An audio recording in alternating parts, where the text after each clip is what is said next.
2.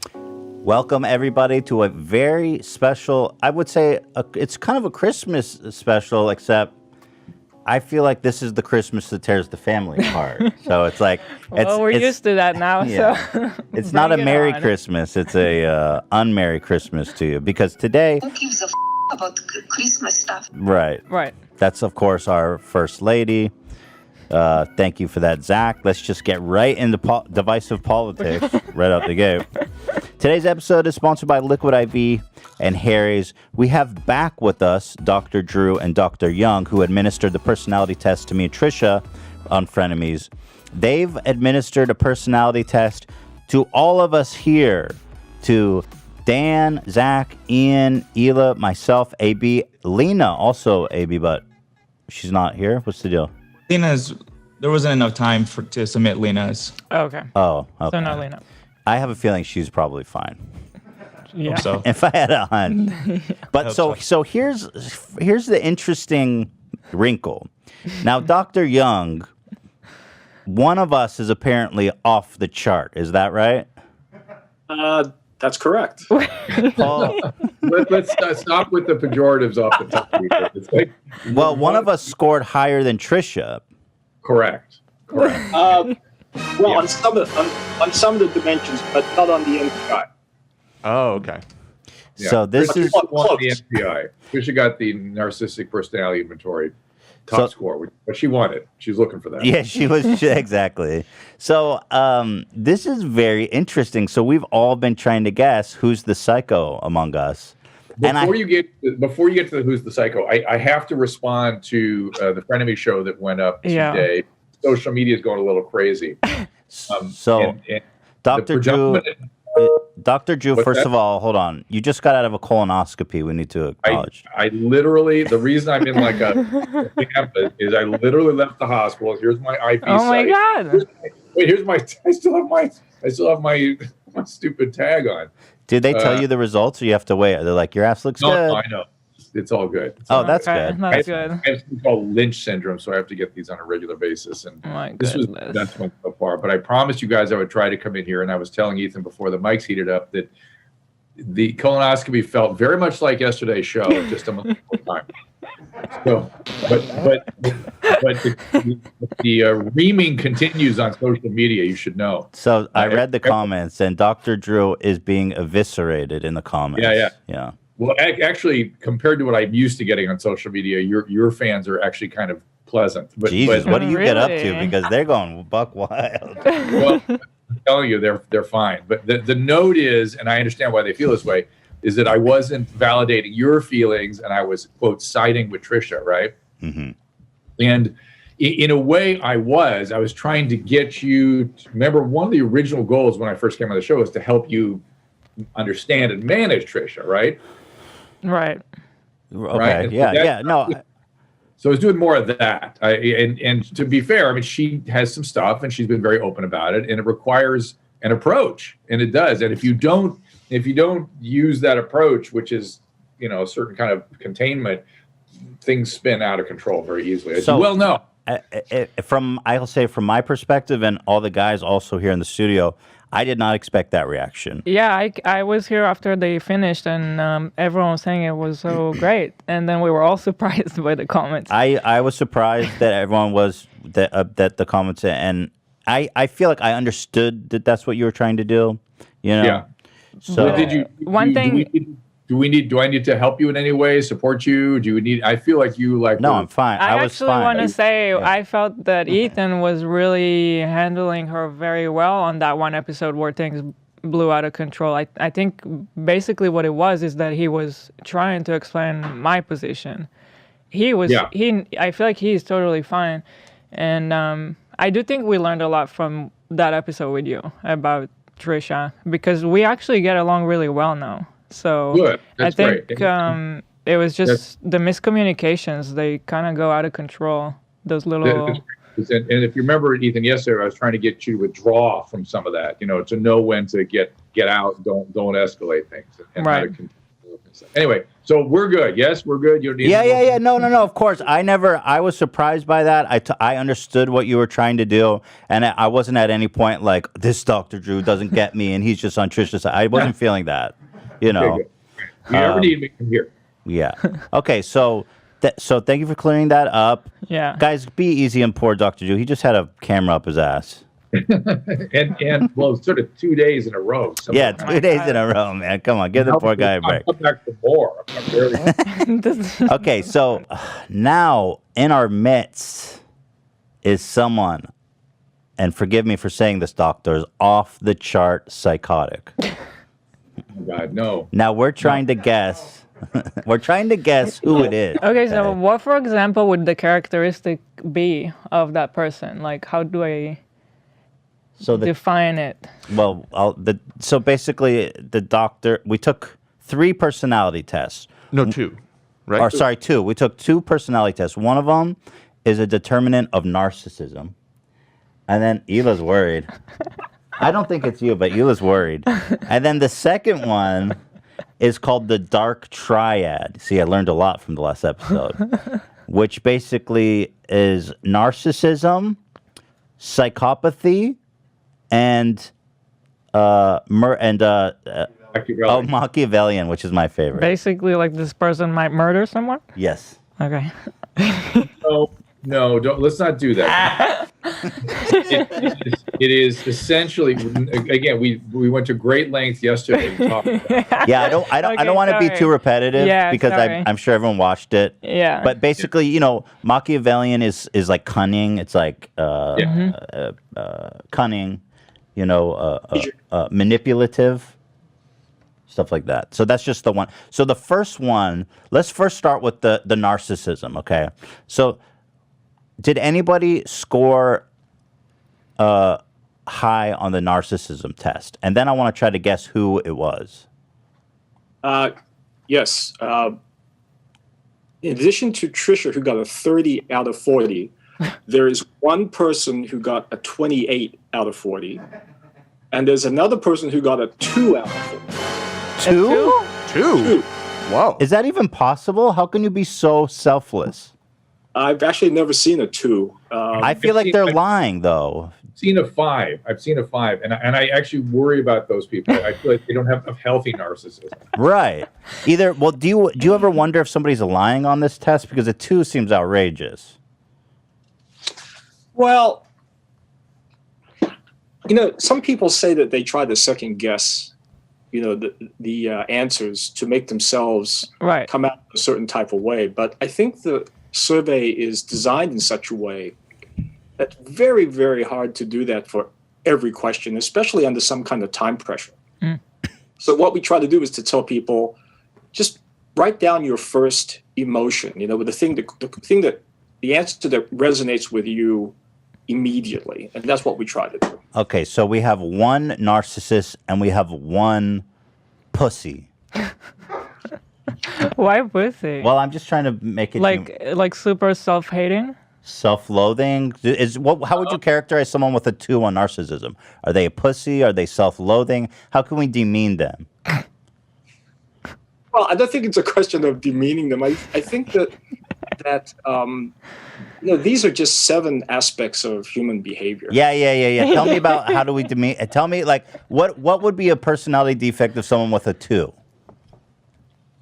He may have trouble with self-sufficiency, I could see, and leadership may not be a great quality, right? Maybe hard to be leading other people. And you certainly are going to have issues, not even issues, but you don't feel great about your body and showing it, that kind of stuff. Okay, this is really interesting. So on the high, so I think we all suspect Zach is going to be the narcissist. Why me? Just because you get up to the weird shit, bro. You just get up to the weird shit. I've heard AB being thrown around in the air too. See, on that. I would suspect AB of being the simp, really, for lack of better words, the 2. The 2? No, I think maybe Ian. No, Ian's crazy. No, I think Ian's normal. Speak up. What do you guys think? What am I here passing judgment on everybody? Well, Because I organize all of this, I know the answer, and so I don't feel like I should really chime in too much for fear of giving it away. Should we say what Trisha's guess was? Yeah. Sure. She guessed you, Hila. Yeah, of course she did. She went straight after you. Maybe I feel like I so don't understand myself that I worry that I might be both of the options. Like, no, you're not the two. Oh, maybe because I hate looking at myself. But I think I have a lot of contradicting opinions in my mind. So I wonder if I'm either one of those. You could be one of the two anomalies. Which is insane. And maybe we can break hers down, Mark. Show her the different components. Okay, well let's all take a guess and then let's break down. Zach, Ian, AB, I'm forcing you guys to take a guess. Well, in terms of the two, I mean, Hila mentioned on a previous show how we're both kind of self-haters. Right. And also how she just described herself is kind of how I feel. Very similar. Like, I feel like I could be either way. So I kind of feel like me or Hila is the two. And then the narcissist is... it's Zach. My boy Zach. Oh, for fuck's sake. But what's the evidence for that? Zach, everything. I mean, I can't explain. Everybody knows it's you. And since the moment that I mentioned that this was the case, Zach, I want to point out that you've said nothing but that it's definitely you. I wanted to know if I did get my shrink on standby. You know, like... Well, hey, that's, you know what I mean? We're not here to treat you. We're just here to call you out. Ian, why are you not saying anything? He's the narcissist. Well, because I'm selfless. You think you're the two? I mean, I'm kind, I'm loving. Some people refer to me as Stop. Well, really, the patron saint of the podcasts. I give everything of me to others. I think Ian's normal. Just don't give us COVID. Take a serious guess. That's my guess.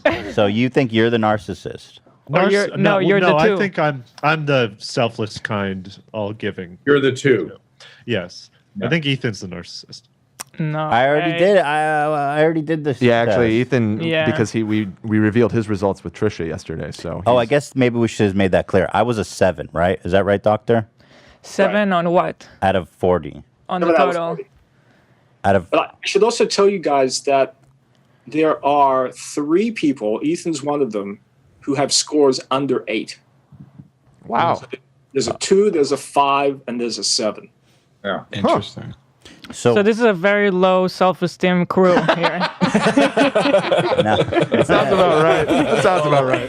And one of us has enough for the rest of us, I guess. So How did we make it this far? We don't know. So tell me. So what's the average score? The national average is a 15. Okay. So we're very low. So let's start with who got the lowest. All right, are you ready? I'm here. Ian. What was it? Ian. Ian got the lowest? I knew it. Wait. He lied. Ian, you lied on the test. No. Why do you think so? That's a Because bold I claim feel to make. like he's not that insecure, or I don't know if it necessarily means insecure or something, but I just feel like he's really he's just such a you have so many redeeming qualities. I feel like you should be more narcissistic. Ian's going to be narcissistic for you. Yeah. Wait. You're telling me I don't like myself? I mean, that's what it seems to say. Although you do have a lot of issues with like the sleepwalking and everything, and you caught COVID, which is a defect, obviously. So tell me tell me about. I feel like I am not surprised because I unfortunately do see a lot of insecurities, I guess, even though I don't agree with them. I think Ian is great. I think Ian's and he's great. a very talented, So give me handsome some. devil. great guy. Yeah, But he's not. See, it's more that he's not interested in using those abilities to get something from the world. Does that make sense? So he is a saint, as he pointed out. A 2. And Mark, if you remember, our lowest score amongst celebrities was that child actor. What's his name? Fred Frankie Muniz. Frankie Nunez, and he was a very nice guy and just a very self had a good sense of himself and didn't have low self-esteem. He just wasn't needing things from the world. So what is the lowest score you've ever seen? The 2. 2. But 2 is the lowest I've seen. Wow, Ian, you are the lowest score we've ever seen on this test. So tell me, which points did he score on? Tell me the 2 that he... All right. So he scored 1 point on authority and 1 point on exploitativeness. Yeah, let me hear that one. What was the question?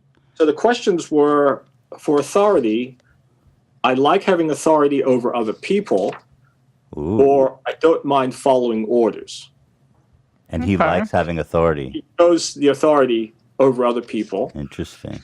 And then on the exploitativeness, the question was, I can read people like a book. I love that question. Or people are sometimes hard to understand. So he chose reading like a book. So you are perceptive. So this throws a wrench in my whole theory now, because I thought AB was going to be the 2, and now I'm really confused. Let's just jump right to the narcissist. Wait, when you say AB, I'm not sure whose name that represents. Well, AB's the guy. AB wave. And the cardigan. I have different names down. Oh, Abdullah? Abdullah is his real name. That's Abdullah. Abdullah, but it's all good. Abdullah, sorry. Sorry. Last name? Ayad. Ayad. Oh, we have some surprises with you. So keep going. Holy shit. Okay, well let's go right to the narcissist. Let's see who scored the highest. All right. Well, it turns out the second highest score with a 28 out of 40 is Zach. We knew it! We all knew it! Zach, you narcissistic piece of shit! We fucking knew it! Okay, Okay. One too many TikToks, my friend. Okay, You just think you're so good looking, don't you? No, I'm deeply insecure about myself from and years. And you think you should get all the girls, don't you? No. The truth be told, I'm deeply insecure about myself, my body image. Yeah. So Ethan, listen to that. That's part of narcissism. Oh, God. You have an inner core. Listen, and this is why there should be sympathy and not. I'm kidding. We love Zach. No, let's hear it. Let's hear it though. I do want. There's often a very tender core that they protect by putting a pseudo self on top of themselves that they get in the world to feed themselves to protect the core, right? And that's really how I think of narcissism. Trisha's more on the borderline thing, so there's other stuff going on. But I think Zach just described really what I think of as narcissism. He just said he was insecure, for Christ. Okay, go ahead. Let's hear where his let's hear where he scores off the chart for us. Yeah. Okay, so on authority, he got a 5 out of 8. On superiority, he got a 5 out of 5. Oh, wait, read those questions. A 5 out of 5 on superiority, Zach. I love it. Yeah, so on superiority, the questions were, when people compliment me, I get embarrassed, or I know that I'm a good person because everybody keeps telling me so. That reminds me, because Zach always tells this anecdote how when he goes to the grocery store, he asks the cashier, how's her day going? And he thinks that makes her day better. And we all laugh. It does. And we all laugh because we're like, she doesn't give a fuck if you ask how's her day. You gotta put a smile on someone's face. It's tough world out there. But it's not you putting a smile on her face. Okay, keep going, Dr. Young. All right. The next question, I am no better or no worse than most people, or I think I am a special person. I think you're a special person. Well, thank you. Clearly, so do I. All right. The next question is, compliments embarrass me, or I like to be complimented. I mean, that's fair. We all like to be complimented, some more than others. The fourth question is, I wish someone would someday write my biography, or I don't like people to pry into my life for any reason. You want a biography, Zach? I would love a biography. What's the storytelling? Well, he's a young man. He's got a lot of life to live. Yeah. The fifth question is, I am much like everybody else, or I am an extraordinary person.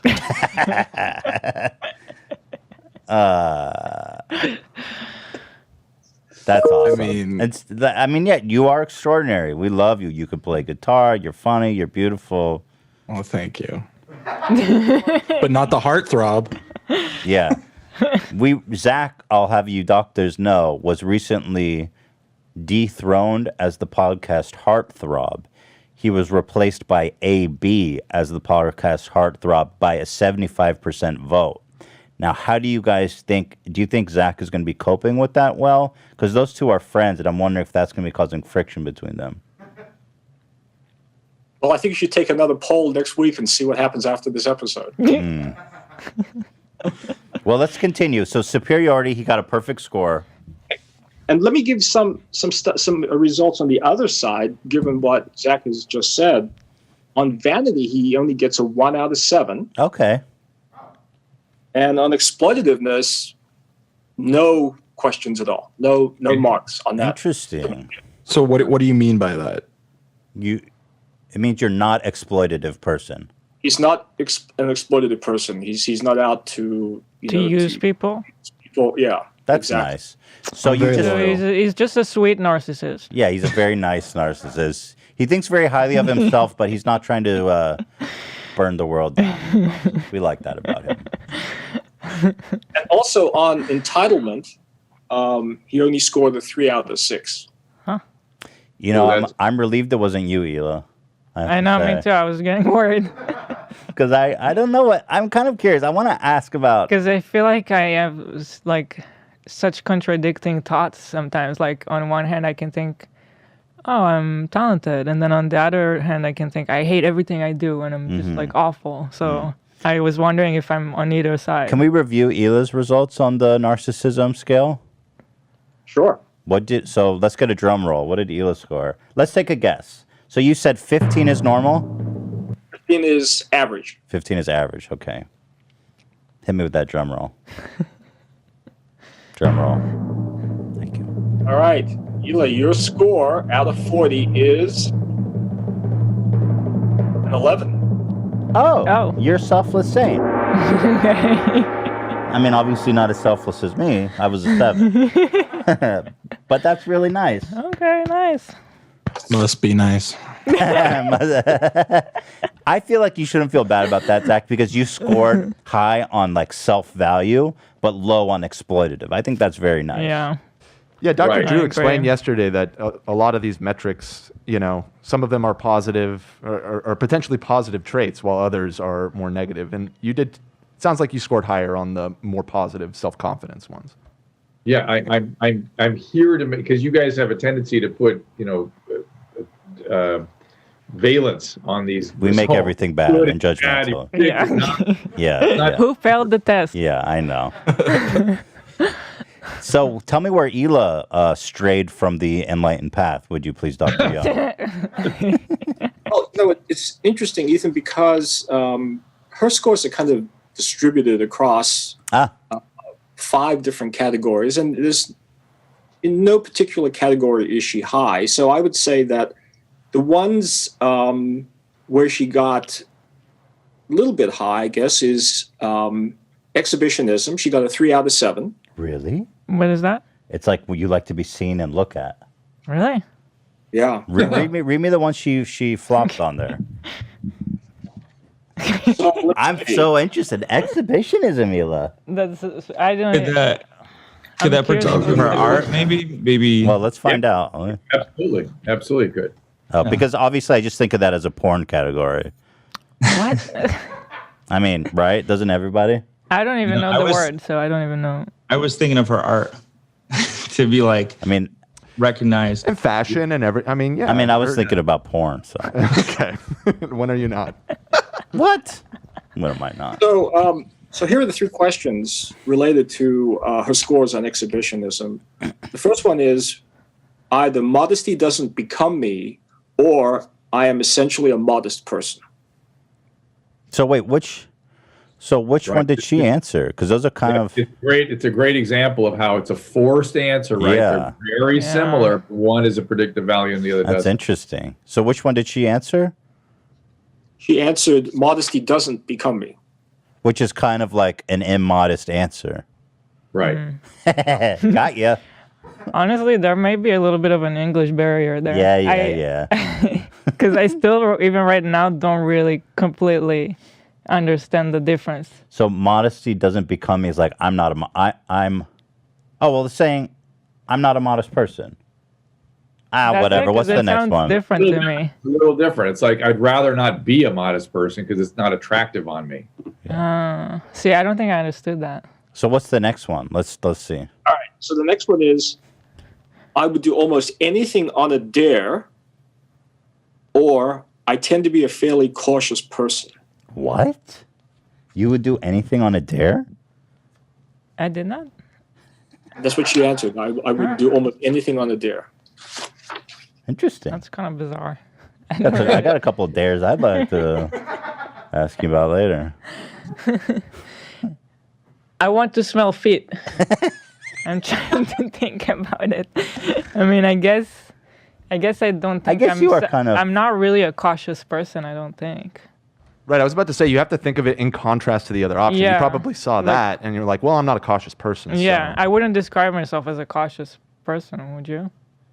I think it's complicated. What's Yeah, the next well, you one? got to pick like the better option. Right. That suits you. So the next question is, I don't care about new fads and fashion, or I like to start new fads and fashion. Well, sure, that one makes sense because she's a fashion designer. So it kind of struck a little bit too close to home. So those are the 3 questions of which she chose the narcissistic choice. Interesting. And again, kind of looking through, the survey, there's really nothing else that pops out as being significant. She got a 2 out of 8 on authority, a 2 out of 7 on superiority, and then a 2 out of 7 on self-sufficiency. See, I was thinking you would hit the authority one higher because Hila is the CEO and creative director of her own company, and I would assume, you seem to handle authority fairly well and dictating to people. I think I do, but I don't like to see myself as.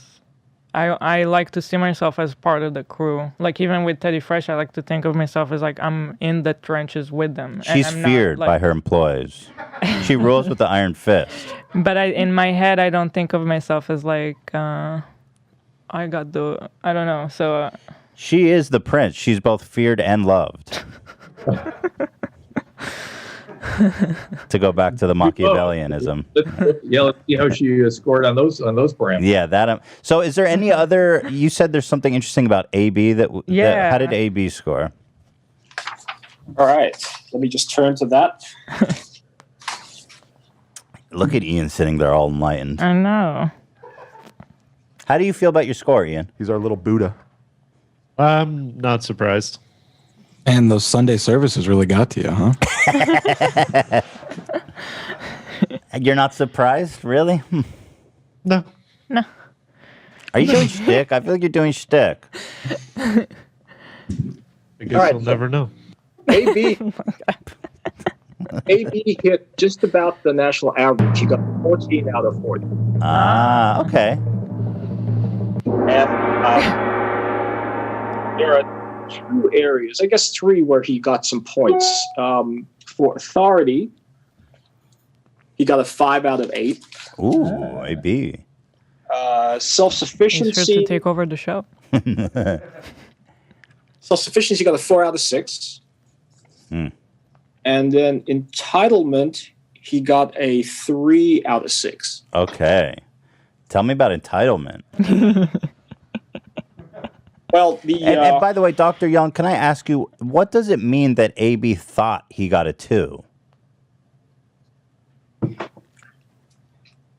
Well, I guess his self-perception is different from the way that he answered things when kind of put on the spot. Sometimes it's very hard. You have a feeling about yourself, but when you're asked very specific things, perhaps something else comes out. Drew, I don't know. I'm going to say it's part of the misconception of what narcissism is that you guys reacted to when Zach articulated the feeling associated with it. I think that's what we're seeing here. And in fact, you'll see on some of the upcoming, the other tests. See, my brain is not working very well. I just had anesthesia. But AB has some other interesting narcissistic. Let's go. But again, you often feel small and insecure when you're a narcissist. Interesting. Okay, we are going to go to a quick break, and we'll be right back with our doctors and our psycho staff. Liquid IV. Boy, I love Liquid IV. And Hila, I don't think you've actually tried it, but I am Liquid IV game. Here's the 3 flavors of life. You've got the immune support, the orange. You've got the energy drink, the green. And then that one is the hydration electrolyte mixture. Which one would you like to try? I want the hydration. You do? Yeah. I want the energy. I want to get fucking napped. I always feel thirsty. Oh yeah, no. So apparently, that is supposed to hydrate you more than water itself. Pretty epic. So basically, you unsmutz the top, you peel the top off, you pour it in. So this is the energy one. It's got caffeine. It's got all that good shit that you look for in energy. I don't have anything to stir. I'm just gonna use this. I can't. No. I mean, I didn't think this through very much, but the point is, you mix it up, and it tastes great. And I get charged up. I don't like coffee. Thank you, Hila. Coffee is so acidic, it really messes my stomach up. So this is basically hydrating, beautiful water with all of the benefits of coffee. This is really loud with all the benefits of coffee, and it tastes great. And gets you charged up. Really good. So when I'm hungover or I eat like a really salty food, sometimes I feel like you can't quench your thirst. And so I drink the hydration one. And I feel like it really satisfies my thirst. So they've got a formulation for every need. I love it. It's Liquid IV. I hate IVs, love Liquid IV. You know what I mean? Don't want a real IV, love the Liquid IV. Get it? Yeah, it's pretty epic. One serving of Liquid IV provides the same hydration as drinking 2 to 3 bottles of water alone. Really? Yeah. They've got 3 delicious flavors: guava, juicy guava, crisp watermelon, and comforting apple pie. It also contains 5 essential vitamins. More vitamin C than an orange. It has as much potassium as a banana. Much healthier than sugary sports drinks because there's no artificial flavors or preservatives and less sugar than an apple. Fuck apples. Sugary ass bullshit. It's also made with clean ingredients, non-GMO, vegan, and free of gluten, dairy, soy. It's good to go. Boom. Did you know that Liquid IV has donated over 6.7 million servings globally? In response to COVID-19, products are being donated to hospitals, first responders, food banks, veterans, active U.S. military. Over 3 million servings so far. So this has medicinal value. Getting charged up over here. Shoot me out of a cannon. Liquid IV is available nationwide at Walmart and beverage sections, or you can get 25% off when you go to liquidiv.com and use code H3 at checkout. That's 25% off anything you order when you use the promo code H3.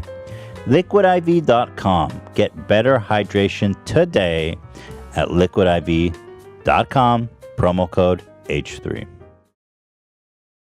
This is how I feel. You hear this music? This is how I feel when I use Harry's razor. No. I walk into a room, I'm confident. I go, hey girl, I look at the Hila and I go, You notice something about me? Cleaned up my neck. Cleaned up the fucking neck beard. Oh! Don't shave my face, but if I did, there's only one razor I would use. You know it's Harry's. Harry's razors. Let's go, baby. It's smooth and slick like the... What do we call this? This isn't really bluesy, is it, Zach, or is it blues? This is a blues shuffle. Like a blues shuffle. Listen. It gives you the closest shave, the smoothest glide, the most competitive price. It's convenient. They send it right to your door. What more do I need to say about harrysrazors.com/H3? New U.S. customers can redeem a Harry's trial set.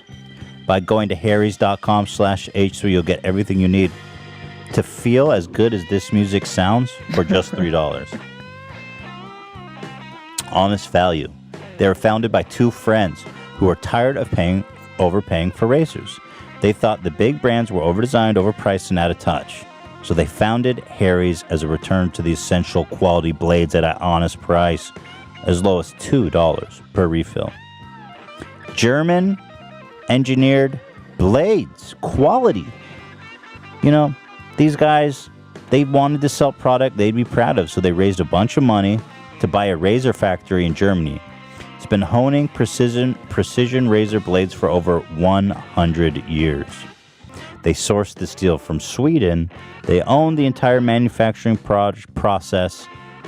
This allows them to make a great product and keep the prices low. You hear that music? I'd glide that fucking razor right over my shaft and I wouldn't even think twice about it. That tells you everything you need to know about Harry's. New, sharper blades. Harry's is delivering their sharpest blade ever, and they aren't raising the prices. Their new blades are so sharp that guys shaving 4 times per week report that with Harry's new blade, their 8th shave was just as smooth as their first. They've got a quality guarantee. They confidently stand by their blades with 100% money-back guarantee. Harrys.com/H3. They're available online and in stores. Harry's is now available wherever you shop. So here's what I need you, our loyal listeners, to do. Harry's has a great offer for you guys. New United States customers can redeem a Harry's trial set at harrys.com/H3 for just $3. You get 5-blade razor featuring their all-new sharp blade, a weighted ergonomic handle, foam shave, gel with aloe, and a travel cover to protect your blade when you're on the go. All of that for just $3 mother-loving dollars. Just go to harrys.com/H3 and redeem your trial offer today. Thank you very much. So tell me about, Dr. Young, if you would please tell me in detail how fucked up AB is, please. Well, I can tell you that, again, 3 out of 6 on the entitlement questions. And on question 5, the choices are: the thought of ruling the world frightens the hell out of me, or if I ruled the world, it would be a better place. There would be a lot more lights. It'd be a lot more. AB, lot more do you have ambitions to you think you're up for that task, huh? To be honest, I thought I answered that the opposite way. To be 100% honest, but see, what is with you guys? You guys are all flip flopping when you hear your answers. I think you want to rule the world. Look how proper he looks today, wearing his cardigan and his glasses and his watch. What were the other ones, Dr. Young? Okay, so next one. I insist upon getting the respect that is due me. I usually get the respect I deserve. So he insists on? That's what he answered? Yeah. Interesting. AB? I don't know. The way I interpret it is like you have to earn it, basically. Like it's not just given, which I respect. So if somebody, okay, what's the next one? Last one is I have a strong will to power. Oh my God. Or power for its own sake doesn't interest me. You like power? You definitely. No, it wasn't necessarily about liking power. It's just that in my life, I've always like gravitated towards leadership roles against my own will, sort of. Like, I see. Yeah, like I was president of like the biggest organization on campus. I mean, these are all minor, but which I didn't want to. I was made head manager at a restaurant that I worked at, which I really didn't want to. Don't make me sing. Hi. What? I'm sorry, doctor? Don't make me sing. Don't make me sing. Sort of, yeah. Like at the restaurant I worked at, for example, I got very close with my coworkers, one of them being my future wife.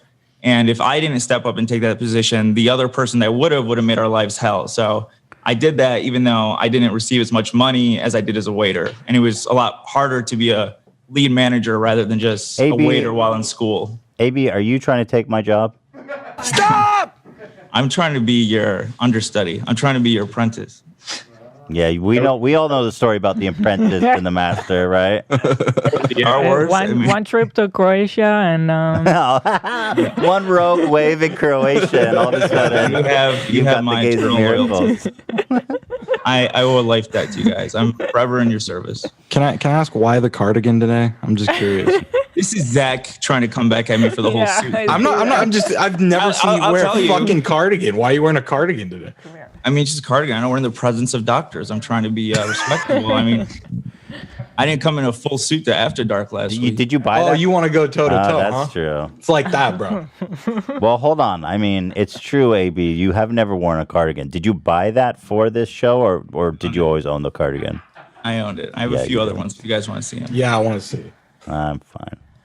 There seems to be some friction between them. You guys can tell, though, doctors. That's a fucking simp. Because they're both competing for a heartthrob, and I'm married. I'm not competing. No, but in this, I think AB in the same sense where he's like, I didn't choose to be the heartthrob. I didn't want to be the heartthrob. Mm-hmm. Right. Right. I just chose to wear a cardigan today.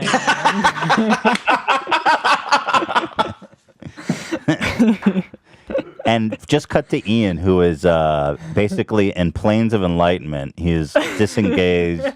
He is in the ethereal realm of just attained a new level. He's in Nirvana. Exactly. He's in Nirvana.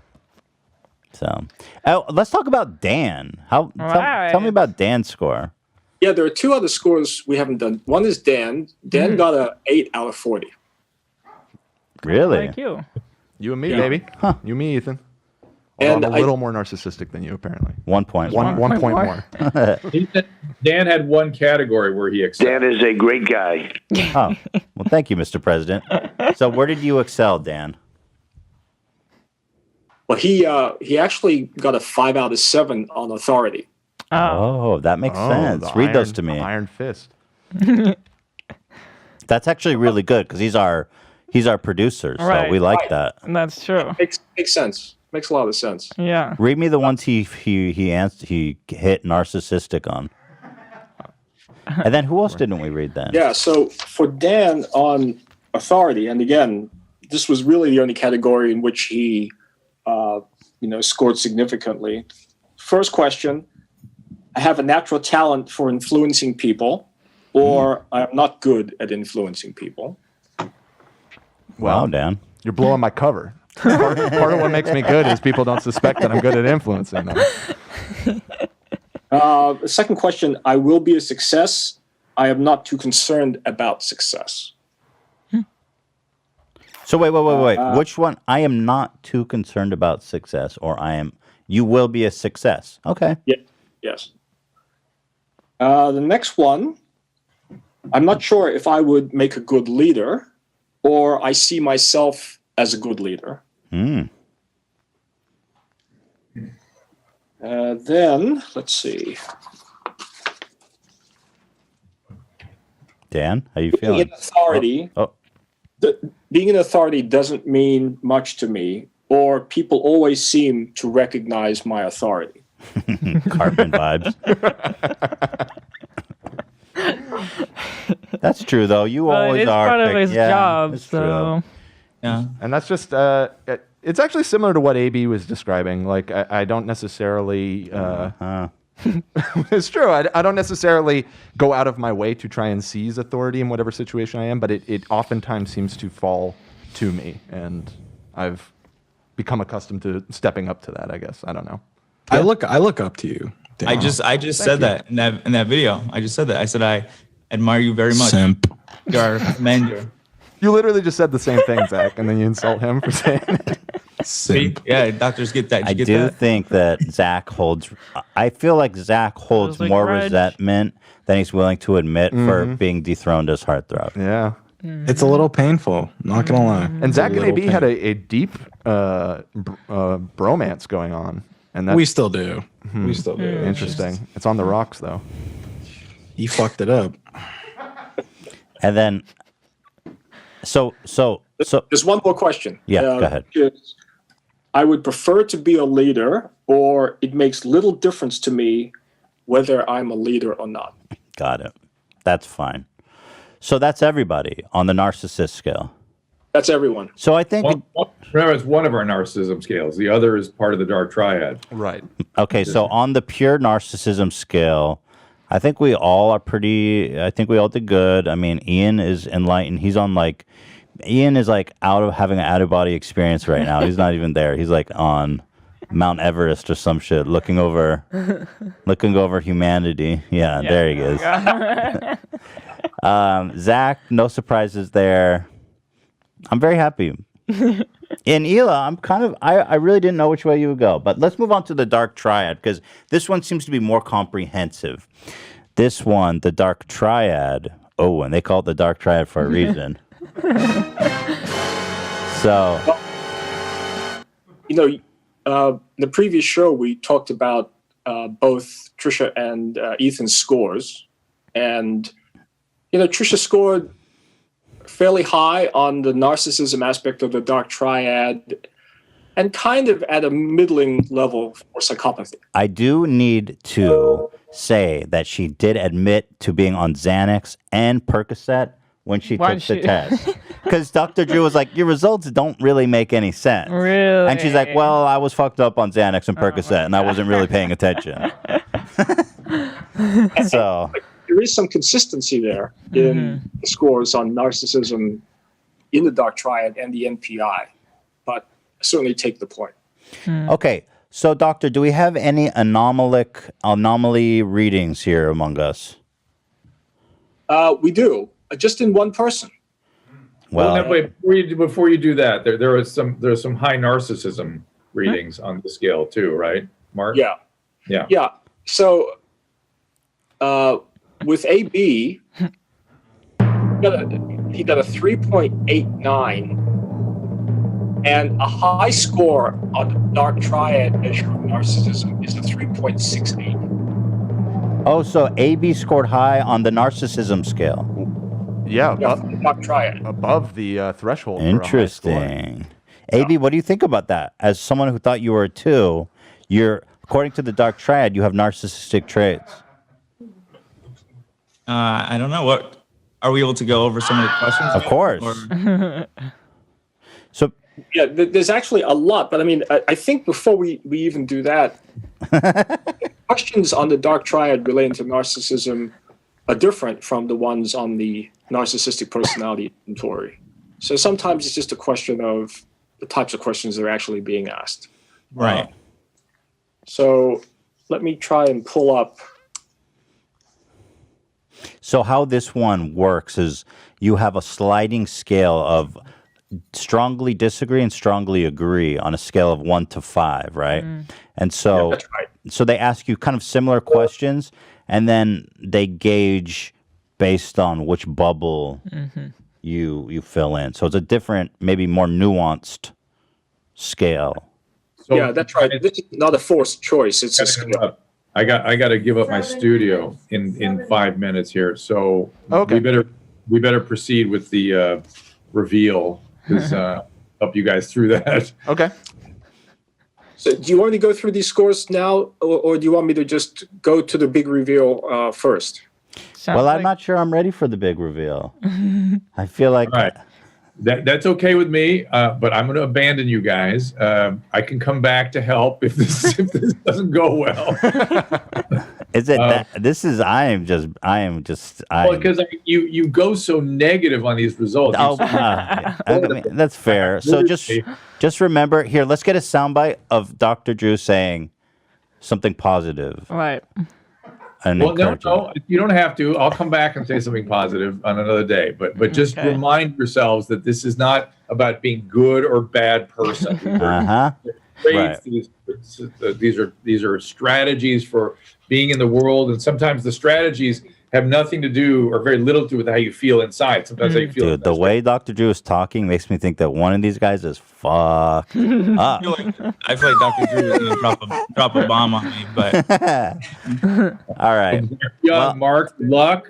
I turns out I didn't have the studio when I thought I did, but if you need any emergency for me to return, like on a lower quality phone or something, Mark, please text me, okay? Thank you, Dr. Drew. Thank you Hope for you joining us. have a nice recovery, and thank you very much. And I got Melissa Rivers today on my streaming show, and don't forget, every day around 3 o'clock, you can get it all at drdrew.com, drdrew.tv, YouTube/Dr. Drew will be there. Dr.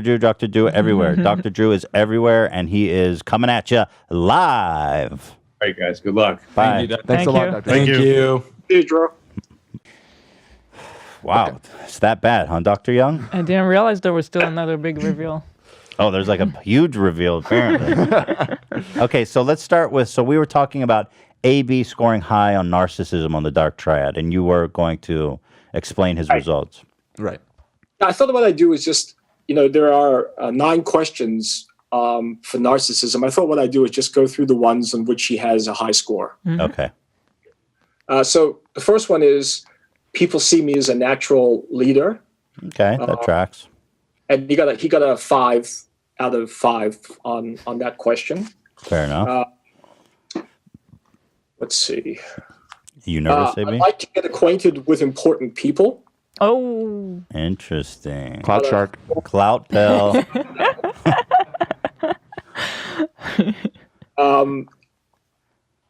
I feel embarrassed if someone compliments me. Now, that is what we call a reversed scored question. In these types of surveys, in order to make sure that people are actually reading the questions, we put in a negative and then reverse score it. It's just a technique that psychometricians use.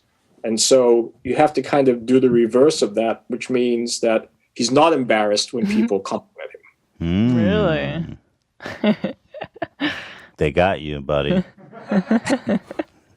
And then the last one is, I am an average person, but again, that's reverse scored.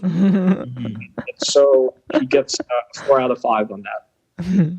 So you said 4 out of 5 I'm an average person, and that somehow indicates he's a narcissist. No, he got a 2 out of 5, but when we reverse score, I see. He got a 4 out of 5. I see. Okay. Again, for my money, the NPI is a much wider assessment of narcissism, than the narcissism score in the Dark Triad, simply because you've got 40 questions on the NPI, and here we've got 9. Mm-hmm. We have a much broader range of characteristics related to narcissism. The different categories that we kind of went through. Yeah. So how are you feeling, AB? Does this all make sense to you? I mean, I don't think I think it all is pretty reasonable stuff. Yeah, no, it makes sense. I feel like a lot of it goes back. Not trying to go into deep dive, but my dad's sort of my dad's known for being very assertive and being like the patriarch of the family. So I try to be a nicer version of him, if you will. So I could kind of see that.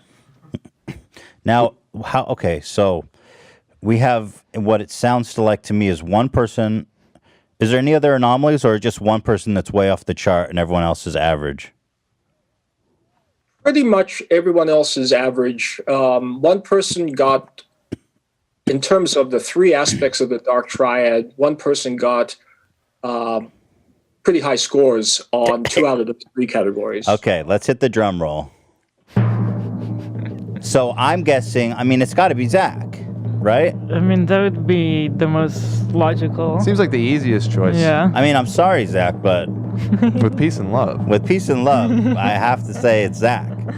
So, Dr. Young, the big reveal, if you would, please. Well, you're exactly right. It is Zach.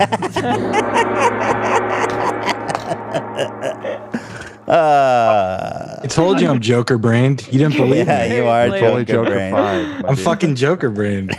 We knew it was Zach, but with peace and love, that's why we love you, Zach. But you know what? I think the when you look at these categories, and I'll talk about them in detail in a minute. Zach got a 4.2 out of 5 on narcissism, and that's very consistent with what we already had assessed with the narcissistic personality inventory. And the a kind of a high score on that is a 3.68, and he got a 4.2. So he kind of smashed the roof off of the elevator. It's a reasonably high score. Right. Yeah. I mean, what's the highest score you've seen on that one? Is that about it? Well, I haven't administered this as much as I have, the other instruments, but yeah, you can certainly, the ceiling, of course, is a 5. Yeah. So the closer you get to a 5, the higher it's going to be. Well, that's a really good grade. I mean, that's high marks. But so we knew he was a narcissist. So what about the other 2 aspects? All right. So on Machiavellianism, this is kind of strategy and cunning. A high score there is about a 3.86, and Zach got a 3.66. So he is not over the threshold there. He's just below the threshold. Oh. And then on psychopathy. Oh no. Zach, I think you'll be interested to hear this. The average, a reasonably high score is a 3.4, but you only got a 2.77. Oh. That's not that bad. So why did Dr. Drew make it sound so bad? I got afraid that Zach's going to be full on psychopath on me. It's just that the other way we add these up is we add all 3 scores up to get a total, and so a total high Dark Triad score is 10.94 if you sum the 3 right across categories. And Zach's score across those categories was a 10.63. But again, breaking it down, we already kind of had the assessment on narcissism.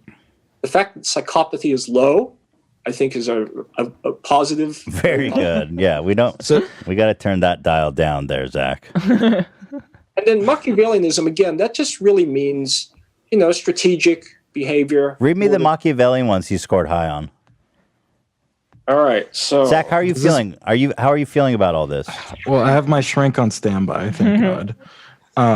What does that mean? Are you kidding, or are you making a joke? No, I'm just kidding. I'm kidding. Does this mean I have to be locked up or like? You're going to prison.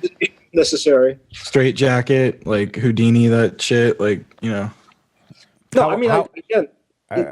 remember these are just traits.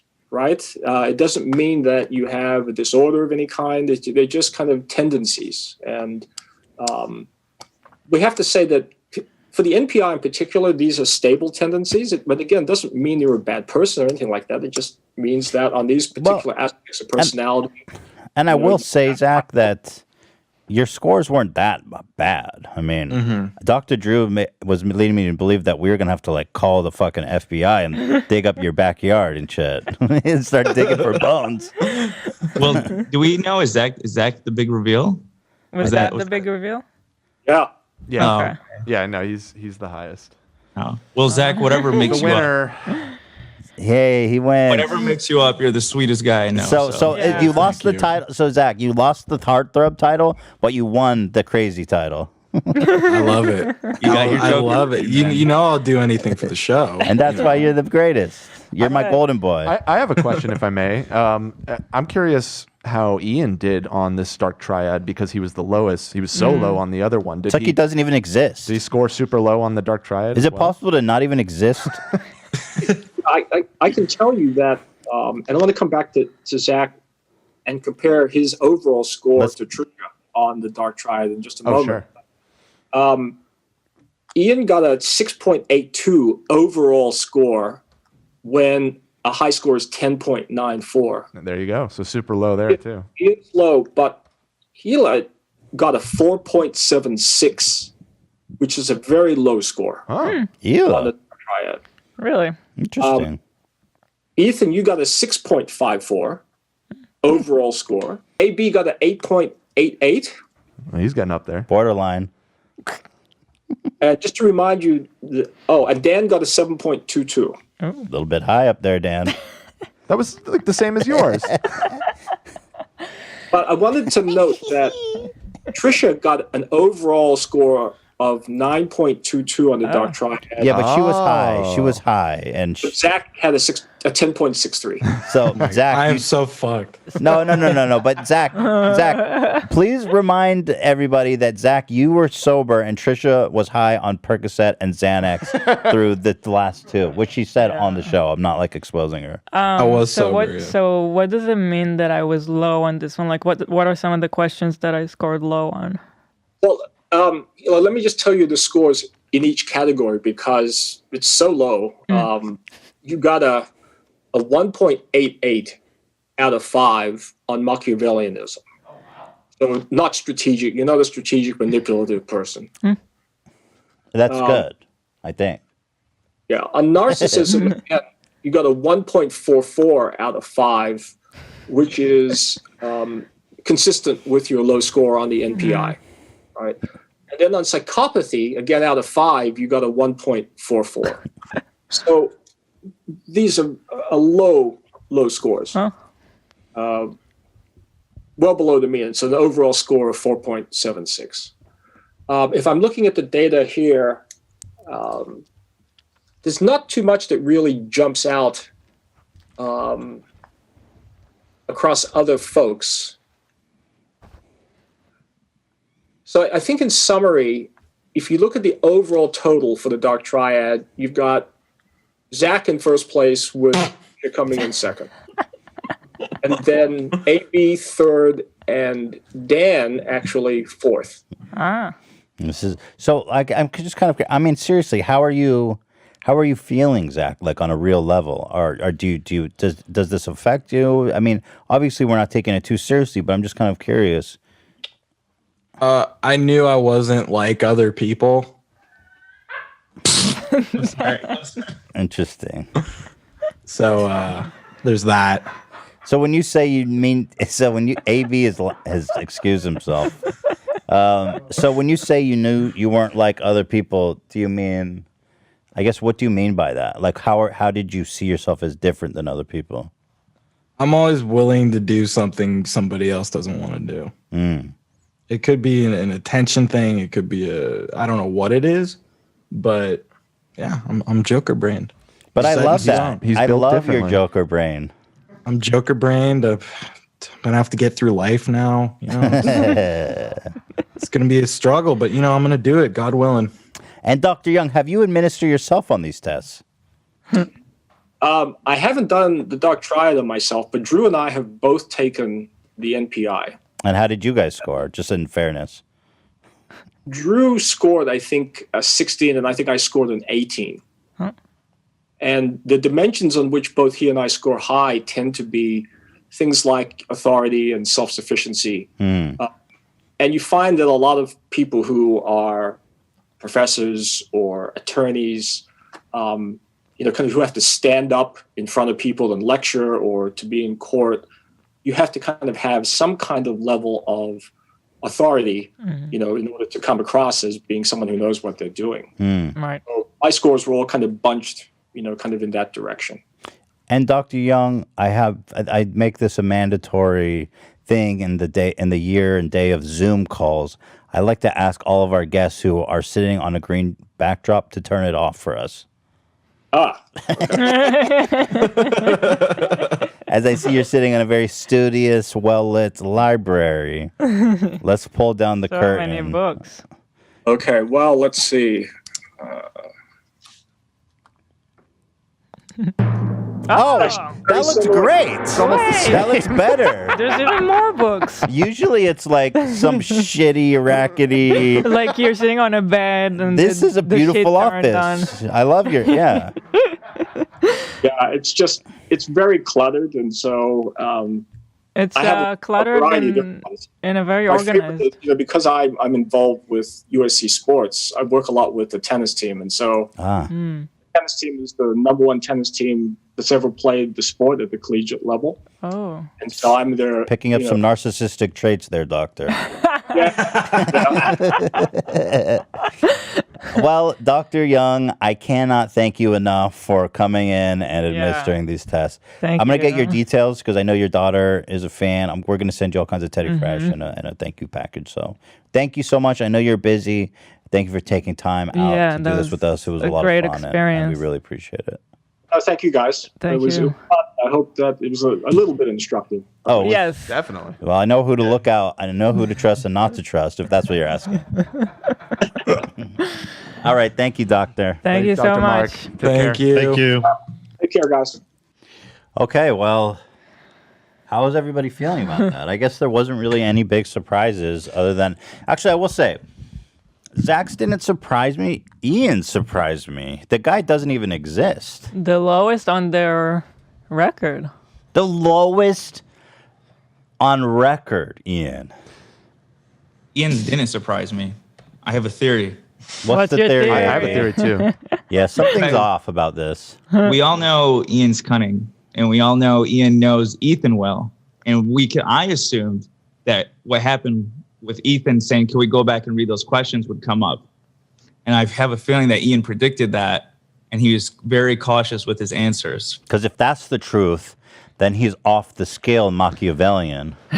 Right. This is pretty much my theory, is that he understood the angle of all of these questions, and he's such a sociopath that he was able to manipulate everyone into thinking that he's some sort of saint. Well, look how he's floating above the clouds. I tend to think, He's very it smart. almost sounds like AI Ian took the test. Oh, right. Who took the test, Ian? Was it you or AI Ian? Look, all I have to say, really, is that didn't they say it was the last lowest score was Frankie Muniz, right? Yeah, that's right. Something Is like that that. who it was? Well, of celebrities. I don't know if we can necessarily put you in that echelon, but All I've got to really say is, Frankie, hold this fucking L. Major L. Fuck you, Frankie, you bitch. I'm sorry, Frankie, but get the fuck out of here. I'm the new saint. I don't know if you are. I don't know how honest I'm you are a being. saint. It's been proven. We've got it on record. I am a saint. I am Saint Slater. Saint You could Slater. say so Saint humble. Slater the I mean, to be Divine. clear, though, they did say that an extremely low score is kind of indicative of somebody with no backbone, just kind of a wimp, a loser. You know, they Total- tried to tear total down Mother cuck. Teresa too, and it's I won't go there, but it's Go where? I mean, they kind of. No, I won't say it. Do you have a Jesus Christ mentality? Like, do you think you're Jesus? I'm not saying that. Well, it's interesting that Frankie Muniz was the other one, because I know he had problems where he said he doesn't even remember his childhood. Yeah, has a he has dissociation. Frankie Muniz had like a ton of concussions, and he can't remember reporting Malcolm in the Middle. Sad story, actually. Which- Oh, really? It's interesting because Ian has different versions of himself. We know regular Ian, AI Ian, COVID Ian. Sleepwalking Ian. I mean, I have a hard time believing this shit because everybody else was like kind of normal, low. I feel like you were trying to get a 0.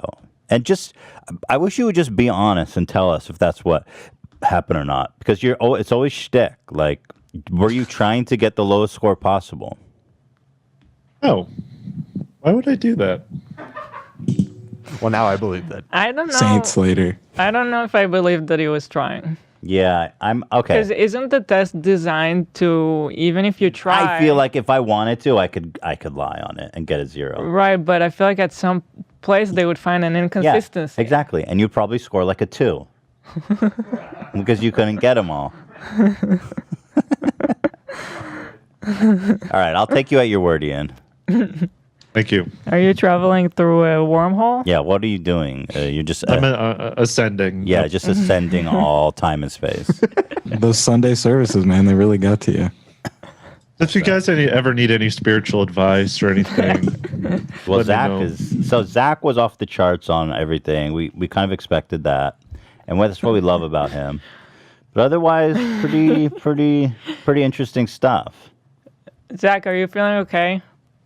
I mean, I'm a little thrown back, to tell you the truth, but I mean, I hate Jesus and I'm more satanic, so like, it is what it is. You feel sad? Like, what's the emotion you're feeling? I mean, I wouldn't say sad. It's just kind of like, it is what it is. You just got to roll with it. You're just surprised you learned something about yourself that you didn't necessarily know. I think it's, this whole quarantine really, like, it was very just, flatlined. So this kind of gave it a little spike. And it's a little crazy from the stir. It's going to keep me up at night, but I'm looking forward to it. Give me something to do, What? It shouldn't keep you up at night. Looking forward to it. That could go back to the one narcissistic question when they're saying sometimes narcissists say they don't like compliments, but they really do. So maybe along that same line of thought. I love compliments. What the fuck are you talking about? Yeah, no. Zach is, every time I've ever complimented Zach, he's just very like, oh, I really appreciate that. Thanks, That's man. true. That's funny because I cannot take a compliment sincerely. Right. Like, I will deflect any compliment I get ever. Like, I'll say thanks. I learned to be gracious about it because it's just annoying when you try to compliment someone and they're always like trying to argue with you. So I just say thanks and accept it, but I don't take it to heart. I just think people are being nice. Which is weird because I compliment people genuinely. Yeah. Which makes me, it's like, I don't get it. You should take it personally. I don't, and I don't want it. I don't want it. I don't so want does this affect your viewpoint of me? Not at all. This is exactly the Zach I feel know. like it's like a way of describing your character in a way, but it doesn't make you worse or better. It's just kind of like interesting, but it's part of what makes you who you are and why we like you. I mean, each one here is kind of different, and that's just you have like the crazy personality. Zach, this is exactly what I expected. I think it shows that you can't base it off that test. That kind of revealed AB is sort of like a Lex Luthor type of character. Yeah, he's trying to. Yeah, he was a curveball too. I mean, he's trying to go under the radar, but he was scoring narcissism, authority.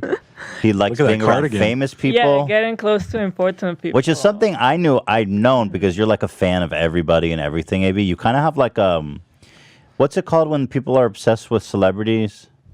You say that, but I have no idea where you've got that from. Bro, okay, you gotta be fucking kidding I hate. I really don't. I mean, I'm the narcissist, bro. You love me. You love Casey Neistat. You're always you love Michael Jackson. I never told you that. Yeah, but I see you doing all the Michael Jackson moves and shit. Like, I know you have a fetish for celebrities. You do. I've heard that once in my life, and it was a guy that I was arguing with about SIMP. Yeah, I don't know, but no, I'm really not. You have a fascination with celebrity.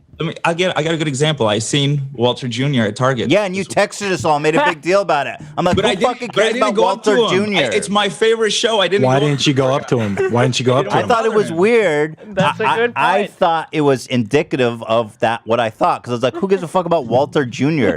He texts us in a group chat all excited about, you guys, I can't believe it. Walter Jr.'s right in front of me. I was like, this guy's got a problem. He also sent me some like upskirt creep shot photos of Walter Jr. that he took.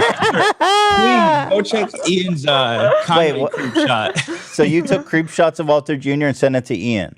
In confidence, I sent it to Ian, creep to creep, because I've seen his one with Kanye. All right, well, that kind of pisses me off because I didn't get any pictures. Why didn't Zach get a picture? Yeah, what the fuck? Why did Ian get it? It was past 10 o'clock. Zach was asleep. But yeah, I would have looked at it in the morning.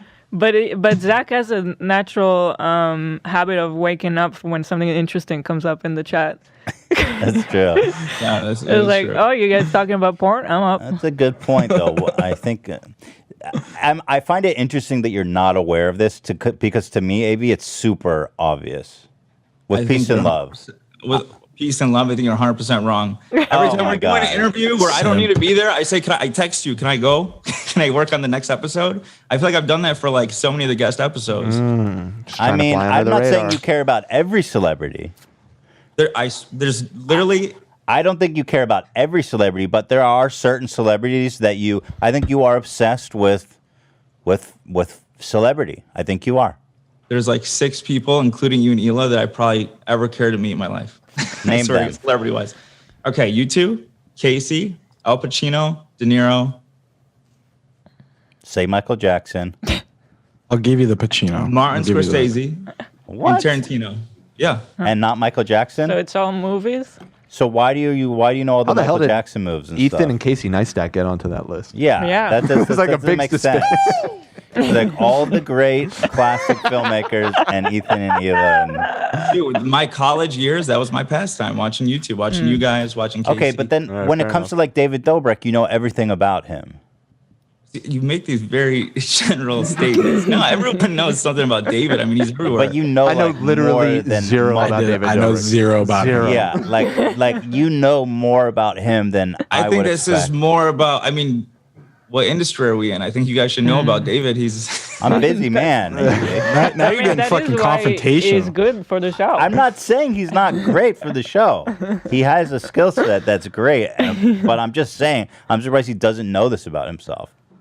No, not at all. I mean, so when did you learn the Michael Jackson dancing? And then why did you get so defensive of Michael Jackson when I was calling him a predator? Okay, because I never said it to you that I'm a fan. That's why. Because it's a touchy subject. Of course. You're a fan, though. You are a fan. I think he's innocent. Let me preface by saying that. I definitely think he's innocent. The only thing I ever said to you was about that. Imagine if AB was on the crew when the whole thing was going on. I wish he was, because I really wanted someone to debate. I would have helped you guys. Why? I stand by everything I said. Yeah. Yeah, no, that's fine. But I would have loved to have had the opposing view. And in your defense, it's no one's job to have, looking that deep into, I mean, I don't know. I don't want to get into it. So do you guys see what I am saying about AB? Because he thinks I'm dead wrong. I see it. I mean, I agree with him on the Pacino and De Niro shit. Well, yeah. But, like... Zach, let me know when you don't agree with Ethan. Whoa. You're fucking one to talk, dude? I'm not a yes. I mean, most of the time my views are aligned. Oh, it's a lot harder to speak when I'm not just saying yes and not in my head. Oh, are you? Okay, let's see you do the shit I do, buddy. Hold on, can I say something? Can I say something real quick? Because I know I'm really thinking me and Zach are serious. Zach is the biggest sweetheart. I mean, I can't tell you. Yeah, fuck since I started, how much this guy's helped me. I can't tell you. Every time I was freaking out on air, Zach has texted me, "You're good, calm down, you're fine, don't worry about it, you're overthinking." It's probably just strategizing though. It's Machiavelli. Zach scored low on the manipulative. But like, okay, I mean, I don't want to harp on it, but like, I mean, Ian, Dan. Do you guys see in AB what Ethan sees in AB? A little bit, and I feel like what AB's saying, we should separate the two things, because you talking about like, oh, I would love to meet these celebrities. I mean, yeah, everybody's got like their favorite actor, their favorite director that they love to meet. That's completely normal. Ethan, I think, is talking more about the sliding into the DMs sort of moves that we know you've pulled on multiple occasions. I'm talking about, and I have an antenna for this, being as, I am one of these celebrities. And I always have to say it like that because it's so silly, but yeah, I'm pretty big deal. Hey, I'm low on narcissism. You guys are big deals. Now I feel like you lied on the test. I'm just kidding. I always do that because I feel embarrassed to say it. But AB, there's types of people who have these people as role models. They're like super fans, right? They're like simps. They have these people as role models, and that they are a fan of them to a much higher degree than a normal person would be. And I believe that is a characteristic of that AB has for certain people. That he if I may interject, AB, have you ever had a sexual fantasy about like Al Pacino or like Robert De Niro? Like just something like some casino porn or like no. Hell is this question? Can I hold on?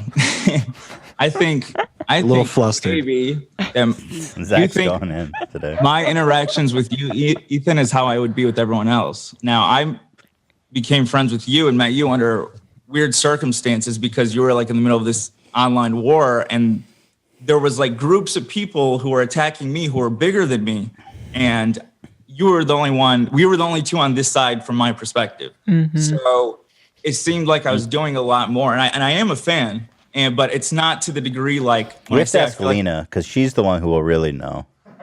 Don't know. I mean, like, I don't know.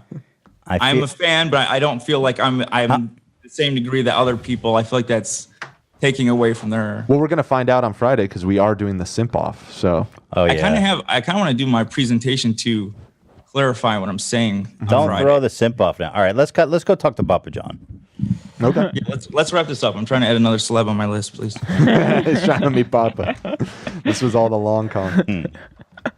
Papa John is with us. He's got a fire crackling in the back. Papa, is that gas or is that log? It's gas and it's fake, but it looks good. Really? It looks great. It looks so real. I got to tell you, me and Hila recently went on a retreat and we were using real logs and it's such a pain in the ass. You got to throw it. I mean, you know what I mean? Gas all the way. Are you propane man yourself? No, that's natural gas. We're here in Kentucky. We got lots of it. So Papa is here today. First of all, thank you for joining us. Yeah. Because the transcript has been released. The report has been filed. And the verdict is out, Papa. And I think we can all hear and celebrate and say, we all knew it. Papa John was set up. Papa John is innocent. And he makes a goddamn good pie, too. Well, thank you. It was a pretty glorious day when that report came out and hit the media. But I don't know a lot of people, a lot of things, but I do owe you and Hila a big thank you. You busted this story 10 months ago when the chips were down, and I was getting hammered pretty good with the false narrative, and I was pretty well down and out, man. I was beat up, and you didn't quite exactly know what was happening, but something didn't smell right, and you've got a pretty good sniffer on you, and you were right on this. And what's kind of come, I mean, you've got a pretty diabolical mind. You're not a diabolical guy, but you've got you can think. And what they did here is so horrific and so hard, even for somebody like you or I to think that they did it. But they did it, and we uncovered it, and the truth came out, and we're delighted right now. So what exactly came out? So the revelation was, first of all, the original call. There's a transcript released. Now, the original call, you were accused of making racially charged statements, right? And so what happened was the transcript was released, and you can read this transcript, right? It's available to anybody online. Is that true or no? Well, not exactly. You're sort of right. The transcript was held out of public view because the company didn't want anybody to see it because it pretty well exonerated me. But remember, Ethan, there's now two tapes. The tape when I was on the call and the tape that's after I hung up. The first tape exonerates me because what I said was a disdain for racism. What I said was anti-racism. And what they did, they reversed what I said. It ran into Forbes. Forbes printed a bad headline and the rest of the media ran with it. What the dumbasses did, they left the tape running. There was a live mic, and they taped themselves. And that part of the tape, the second tape, indicts them. And so it's real clear that it was a setup, and that the comments are, we hope he effing gets it. Let's run this to so-and-so and take it viral on the internet. I mean, it was a complete setup, and they taped themselves. Wow. So I have access to this transcript. So how do I have access to this? Was this something? You have access to the transcript of the lawsuit. It's a call transcript. But remember, we had to file a lawsuit against Laundry Service to get the first transcript out in the public. So people can read. The public had to dig for it. You dug for it because you're following the story. So, but this is out there if people want to read it. This call transcript. Right.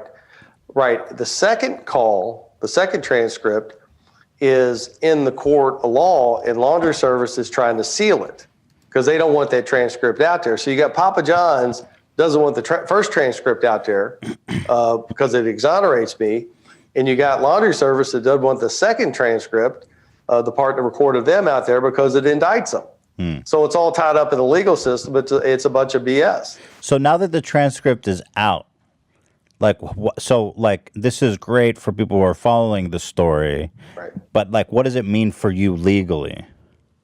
Well, right now we have a motion to unseal the transcript, and we should get a ruling on that any week. Well, once that gets unsealed and the public now knows exactly what was said in the second call, they'll put two and two together and say, my gosh, this goes beyond just not fair or right. This is what they did is darn right horrific. It's evil. What do you do from there? Well, first of all, you just kind of slow down here and kind of go, what just happened? You have the setup. It was premeditated, and it was intentional, and it was malicious. Second thing is we have the Louis Freeh report, which exonerates us. It gets us off the hook. And then the third part to your question is damages. I mean, the damage they've done to this wasn't good for me. This wasn't my idea of a good time at all. But what they've done to my community, they left Louisville hanging. What they've done to my employees, they fired all the employees and moved the thing to Atlanta. So they got, they got put out the door, kicked to the curb. And what they've done to the franchisees, to this brand, the last 2 years, by intentionally setting the founder up as a racist, the damages here are astronomical. So your ultimate goal is, now that you've proven your innocence and there's more evidence coming, your goal is to now take this evidence and file a lawsuit against laundry service for damages? Well, you have to look at the different publics. You have the suppliers, which they've actually benefited from this. You have your community, which I told you they lost. You have me personally, which is a loss, and you have the franchisees and the employees. Remember, all the proceeds out of this lawsuit go to charity. And so I don't get anything out of this except to give the money to charity, which is, I just want to clear my name because, I have kids, I have grandkids, and you just don't want that on your record because it's nonsense. I couldn't save the employees, Ethan. I did everything I could. I knew they were going to do this to the employees, and they picked up headquarters. They kicked these people to the street, and they moved it to Atlanta. We were here 34 years, and they hurt a lot of people. And the damage that this board of directors and your good friend Steve Ritchie did to the employees and the executives here in Louisville, Kentucky is it's horrid. It's horrid. Now, to answer your question, the third party, the franchisees, the people that really helped me build this company and helped make me wealthy, I am keying this up for those guys. The franchisees are going to be in the catbird seat when I get done with this board and I get done with laundry service, that, if they come in and say, my gosh, look what the executives of Papa John's did. Look what the board of directors did to the company, to this brand, to the founder. Look at the damage they've done. The franchisees will own Papa John's International for 2 cents on a dollar one day. Mark my words. The day of reckoning. The day of reckoning is here. We are all waiting. Now, Papa, a lot of people have taken the day of reckoning to mean a lot of things. For example, people have predicted maybe that you were talking about COVID. People, maybe one of your pizza contemporaries passed away. Unfortunately, people thought maybe you had that you were prophesizing a day of reckoning. There was is there an asteroid coming? I mean, how deep does this day of reckoning go? Are we talking about the stock prices, or have you seen into the future something more ominous? Right now, we have a what we call a grace period, because we're in pizza delivery business and everybody's locked up at home with COVID. So it's you can do nothing wrong in the pizza business right now. So that day is going to happen when that subsides and sales crash and all this other nonsense that's been going on that's really hurt this brand. That's going to be magnified with the performance of the company. But, I don't know if it's odd or I don't know if it's God. Look at the last 6 months. I've been able to sell hundreds of millions of dollars worth of stock at a premium because of COVID. My franchisees, my partners, have made more money in the last 6 months than they ever had. And Louis Freeh, the best of the best, just exonerated me from all this nonsense that I've had to deal with for the last 2 years. So it's been hard, but it's been a great 6 months, and I feel fortunate. Now, that's the next phase. The next phase is when COVID subsides and all this comes out, what I'm telling you, and it really soaks in what this board and what this executive team did to Papa John's International, what they did to the brand. In my opinion, that'll be the day of reckoning. We all wait with bated breath. You know, yeah, I'm looking at the stock price, and the stock price is doing quite well. I mean, at your peak as the leader of Papa John, it's basically at where it was in Papa John prime time. But you're saying, I mean, how can you go wrong during COVID? Like, how can you fail as a pizza company right now? Right. Well, it's even worse than that. Right now, Papa John's makes half the pre-tax profit and trades at the same price. Now, you don't think that's a shell game. You know, you don't think there's some shenanigans going on there. I'll give you two examples. The CEO of Papa John's comes out and says, we have 8 million new customers, yet the customers coming in the stores are less now than they were 3 years ago. Mm-hmm. See, it's a shell game. We have 8 million new customers. Well, but you got less customers coming in. So you see that? We're going to open 50 stores. Why can't it just be customers who are ordering online? Mm-hmm. Well, that as a percent has gone up a little bit. But let's say 3 years ago you had 1,000 customers. Today you have probably 960 customers. So even so it's a shell game. They say we have 8 million new customers, but they have a lot less people coming in the door. So they actually have less customers. Now, I don't understand your logic, Papa. Say what? I don't understand your logic, Papa, because it's COVID, people aren't going inside; they're ordering online. Well, they're ordering online as a percent, about 70% of the business. You know, that hasn't changed. We don't have any in-seating table dining, Ethan. It's all delivery or carryout. Mm-hmm. So maybe that pre-COVID was, say, 65-35, and maybe it's 70-30 online versus telephone or carryout. But that hasn't changed. But the amount of customers ordering has gone down the last 3 years. So in order to make the sales look better, they jack up the price. Oh. So the point is that Wall Street doesn't have the intelligence to go, what's your traffic counts? In other words, the guy says, we have 8 million new customers. And the next question is, how much is your traffic up? How many more customers you have coming through the door? And the answer to that would be, well, it's negative. See, it's a bad number. It sounds to me like the day of reckoning is coming. Arithmetic's not an opinion. If Papa John, So they're just giving out fake numbers? Fake numbers, that's a little strong. I think misleading numbers. I think the real health of the business, the product quality, has slipped. The service has slipped. The standards have slipped. I've stopped ordering Papa John's. I'll be straight up with you. I'll be straight up with you. I don't buy Papa John's pizza anymore.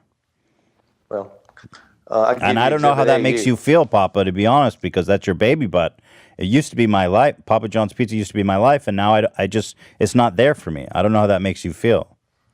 Makes me feel terrible, and I think it's just the obvious that the product quality has gone down. And have you been ordering Papa John pizzas? Are you still on that?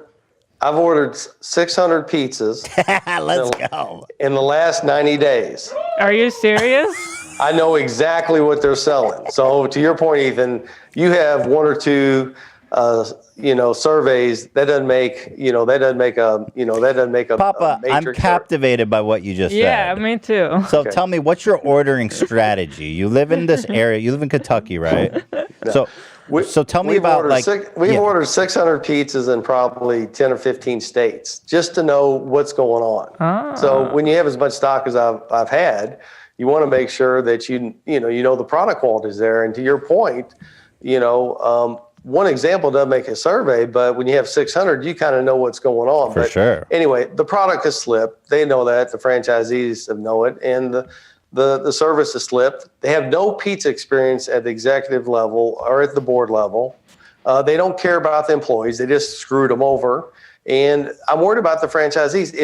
Look what they did to me. Look what they've done to the employees. And then look what they're going to do to the franchisees. The writing's on the wall that the worst place you want to be in 2021 is a franchisee of Papa John's International. That's the worst place you want to be. You're sitting on a keg of dynamite. So, Papa, tell me about the pizza ordering system. Do you have people in different states, and then you guys coordinate? Do you try with toppings? Are they undercover? Are they undercover? Like, does Papa John know that you're doing this? Like, what kind of mind games are going on a high level? No, Papa John's doesn't care what I'm. They're happy. They need the business. Yeah. No, you could buy any service and go out and spend the money, and they'll order the pizzas and tell you what they're serving. That's just. So you say you're doing it across? It's $5,000 or $10,000 to go out and order 300 pizzas, so it's not a big deal. But is it like people you personally know, or no? It's secret shopper. It's independent, people throughout the country that'll order pizza and then report what they got. So you're running some expensive. You're running some kind of survey program, like undercover. No, I'm not running. I want to know. I'm interested. I'll get you the name of the vendor. I mean, there's several vendors. So it's a service they give you. I see. It's a service. Papa John's used to do it, but they stopped doing it because it costs money. A, it costs money, and B is they didn't want to see what they were serving. Yeah, they're like, we know it's bad. Yeah, it's bad. If you don't measure it, they won't do it. If you don't reward it, they won't repeat it. Papa, what are we gonna do? So is the cheese getting away from the crust, as we've seen on the? Yeah, don't even get us started, Hila. I had 9 pizzas in Washington D.C. last week, and the operator in D.C. he's a colonel. He's actually pretty good, and they were slipping pretty bad. They've slipped. To your point, and don't even get but right now, COVID's going to cover all that up, Ethan. COVID's going to, you don't have to be on your game when you got a monopoly, and they got a monopoly right now. What are we going to do? I mean, it's just not right. I mean, pizza is a sacred. It's sacred, and to see the cheese slipping away from the crust like that, and the pepperonis not being evenly distributed, it's just not fucking okay. Well, you ought to be, me, whereas I spent 34 years of my life building this thing, and to watch this do what they're doing to my baby, that part you can get emotional and upset about real quick. I mean, to know what we had and to know we were the best place to work in Kentucky for 5 straight years. I mean, the Papa? best. Yeah. How's dating life? You're gonna switch from pizza to dating. It's good. I've been on a few dates. I had one girl that I really, really liked, but she broke up with me. Oh, damn. Yeah. What's the reason? She didn't like PAX. You can't come after the dog. That's a deal breaker. Oh, she didn't like the dog? No, he burps and has got gas, and she didn't like it. So I think you might be making a euphemism for yourself there, Papa. I love PAX, so I had to make a tough decision. Well, it really wasn't that tough. Yeah. Well, Papa, listen. You're a single man. You got a pizza empire. You've just been acquitted. And you know what? Let those clowns do whatever they want with the pies, because you're sitting pretty. You got your own pie in the sky. You know what I mean? It's the Papa pie.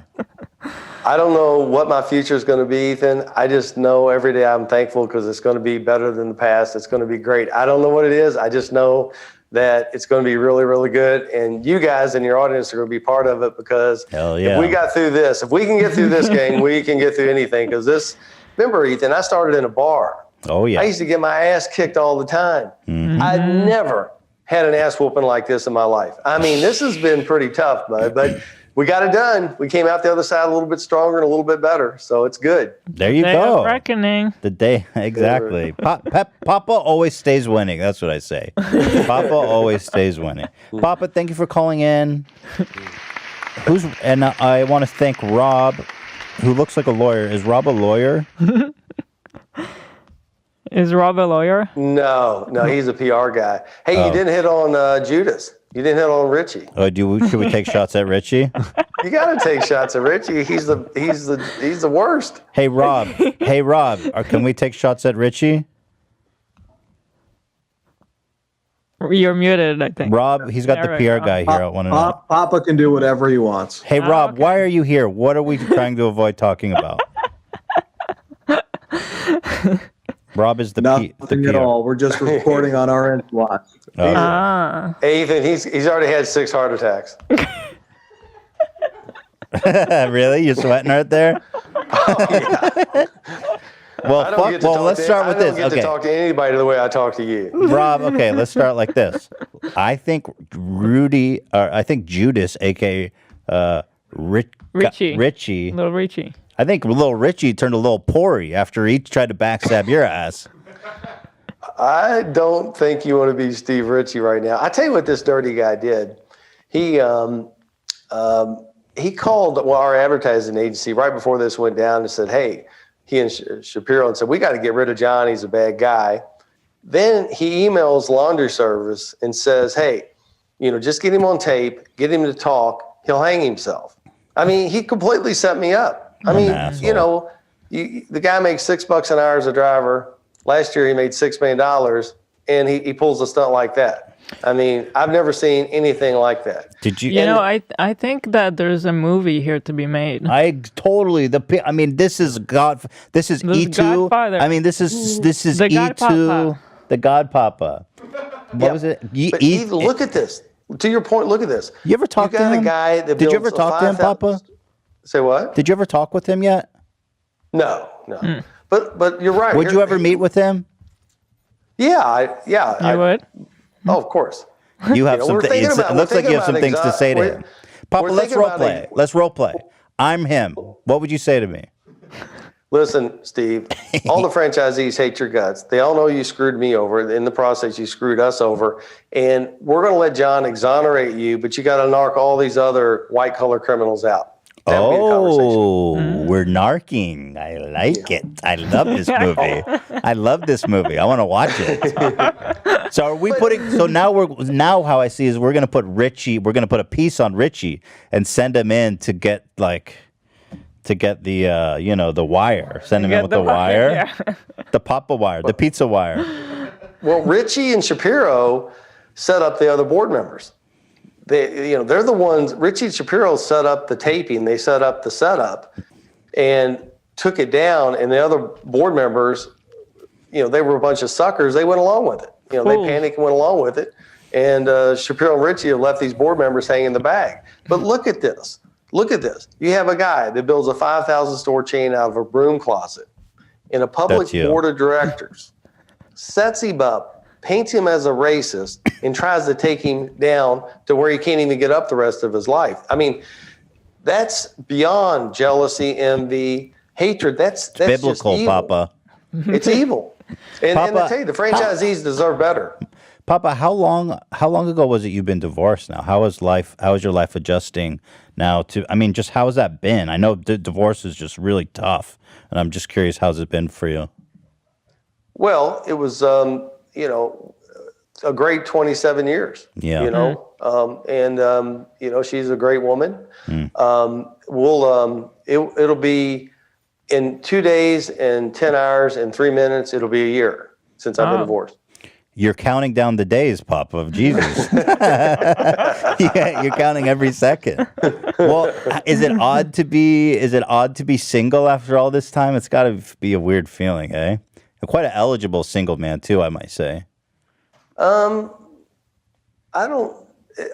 the wrong word. I think it's in everybody's best interest. I think she's a lot happier, and I think I'm a lot happier, and I know what's best for her, and I love her, and I want what's best for her. And there's no doubt in my mind that she's happier and that this is good for her. That's nice. I mean, she's beautiful. She's fit. Kids and grandkids love her. Mm-hmm. She's wealthy. I mean, she's got her own jet. My next question was, my next question was, how much financially did that hit you? That hit you pretty good, probably, the divorce. Yeah, but we were partners. That's for true. 32 years. Yeah, so she kind of, she was there with me the whole time. So, she gets her cut. I mean, that's just how it works. But she's wealthy and she's got great friends. She has her own jet. What kind of jet? Huh? What kind of jet is it? Does she have? Yeah. I don't know. I never asked. I don't know where she lives. Nice, I know she has a jet because she keeps it over the same airport I keep my jet. You guys have. So you're like, you know what? We both got jets. Come on, it's all good. So, how's he doing, Rob? Is Papa? I said, Rob, how's Papa doing? Just checking in on the PR guy. Divorce is tough, Rob, and I you just want to gotta check in unmute. on Rob. Rob, how we doing? Papa's doing great. Thank you. Okay. Thank you. That's code for he's nervous, Ethan. Are you guys in the same room, or is he on Zoom? Like how are you guys? You just looked at him, didn't you, Papa? He's in New York. Okay. And so if you're going some territory where he thinks is unsafe, how does he notify you? You guys have like a private chat open? I don't know. I didn't even know he was going to be on the call. Rob, why are you on the call? Ethan, the chance of them coaching me when you interview me is like somebody coaching you. It ain't going to happen. So, Rob, do you really think that you can control this force of nature? I mean, why are you here, Rob? Let's be honest. But turn on your mic, Rob. Don't be shy. Come on, you're on the call. What are we doing here? No one can control Papa. We're just here to watch what's going on. But I mean, I got to tell you, Ethan, it was. I mean, you don't know Just 10 what a months ago PR guy would say. how bad a shape I was in, pal. Yeah. I know. I mean, I was pretty depressed. I was like, I know, man. Yeah. I didn't know how to get out of this mess. I'm like, I have a tape. Just listen to the tape for God's sake. And I just couldn't get the media to wake up, and they finally woke up. So I don't know how this happened, but I just feel really like a ton of bricks is off my shoulders. I feel like a guy that got out of jail on a crime he didn't commit. You know what I mean? You kind of get that freedom back. It's a really an odd feeling. Mm-hmm. There's nothing worse than first of all, being accused of something you didn't do. But even beyond that, it's like being accused of being a racist, and so because that's just a really terrible thing to be, It's the worst. And people and people pass judgment people really judge you for that one too. So it's like, I think sadly in a lot of people's minds, it's like they hear it once, but they don't hear the second chapter. Yes. Mm-hmm. Yeah. I guess you could go to a murderer or a pedophile, but I think a racist is probably the worst of all of them. And let's examine that. Say what? So we think, well, yeah. So being a racist is bad, but maybe not as bad as a pedophile, though. Yeah, I agree with that. Or a murderer. But I know what you mean. People think like they say racist, and then, like, for example, let's say, who's a famous pedophile? Who's a famous pedophile? Who? Epstein. Oh, Epstein. Right. So you think that your label of racism is almost as toxic as Epstein's label of sex trafficking? Oh, I wouldn't go that far, but I can tell you it's a bad category to be in. Let's not, yeah. For sure. I would rather be you than Epstein in terms of he's Fair dead. enough. Yeah. I'll throw in the white flag on that argument. Yeah. Rob, any thoughts? Rob, would you rather be Epstein or falsely accused? Sorry, the connection's breaking up a little bit. I can't hear you. Rob is pleading the fifth on the Epstein question. So. How much you pay this guy, Rob? No, I'm just kidding. Well, I love you, Rob. Obviously, I'm getting what I pay for, right? You know, I'm just giving you a hard time, Rob. Yeah. Well, thanks for having me. Papa, it was so fun. I always love hearing from you. I always love seeing you. And I got to say, you look happier. You look relieved. We love a happy Papa because you've brought so many great pizzas into my life. And listen, nothing makes me happier than pizza. My wife can tell you. I owe that all to you. The man with the vision in a broom closet. A couple pies, forget about it, huh? Well, I tell you what, but I love you to death. But brother, you got to start eating the way Hila eats. You got to get on that vegan diet, brother. You got to take care of yourself. Papa, come on here to call me fat. No, I didn't call you. I'm just You're saying getting advice from Papa. Hold on. She looks, Papa, she looks good for a reason. Zach, hold on, Papa. Zach, hit that soundbite about pizza being nutritious. I was just following your advice, Papa. Oh, no. Go ahead, Zach. Pull the record. Pull the tape. Oh, gosh. Pizza's actually very nutritious. I was following your advice, Papa.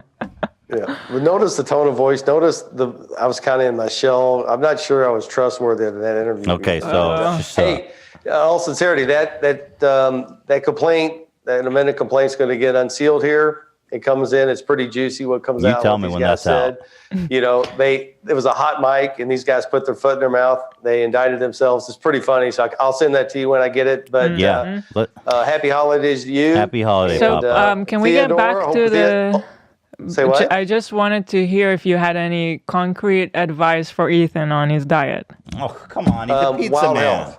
Wild Health. There's a company Pizza's actually that very I'm involved nutritious. with. Wild Health. Remember this. What you is can that? remember this name, Ethan. This Wild Health. Matt Dawson and his Papa team. John's promoting now. Yeah, Wild Health. I don't own enough of it to want a shotgun, but anyway, it's they'll get you where you want to be. Matt Dawson at Wild Health in Lexington, Kentucky. What made you rich, Papa? What made you rich? Pizza. Okay. I'm just saying. But you. I don't know what it means. I don't know what it means. It doesn't mean anything. But yeah, they'll. Pizza's actually very nutritious. Oh gosh. Yeah, if you just eat one slice or two, that's what I said. You cut me off. How you? It's all about moderation. This guy is a billionaire, and he's saying, "Oh, eat one or two slices." You don't get become a billionaire by selling one or two slices of pizza.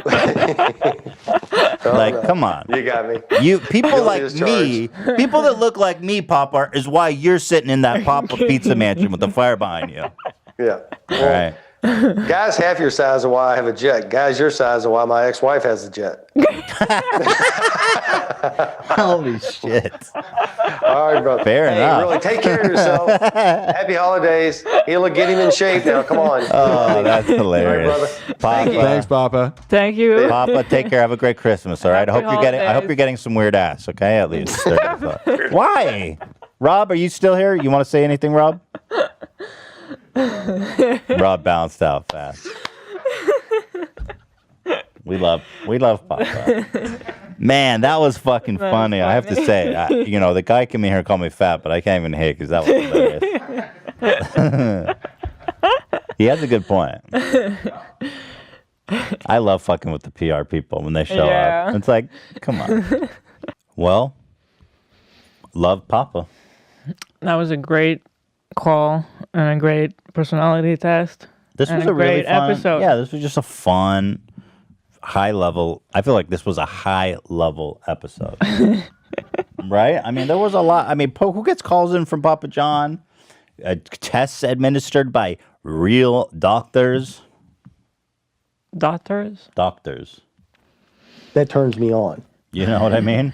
Like, that was pretty awesome. Papa was, apparently we found out he's been slamming, which is good. I bet you Papa fucks, like, he probably goes crazy in the sack. He's pretty fit. You know what I mean? I bet you Papa fucks like a monster. It's pretty dope. Would you like to get railed by Papa Zach? Let me finish. Let me finish. What, can you repeat that? Would you like to get railed by Papa? No, I don't want to get railed by Papa. You wouldn't do it for the show? No. You said anything for the show, dude. Come on. Anything for the show. I'm not anything for the show. I'm not a homosexual.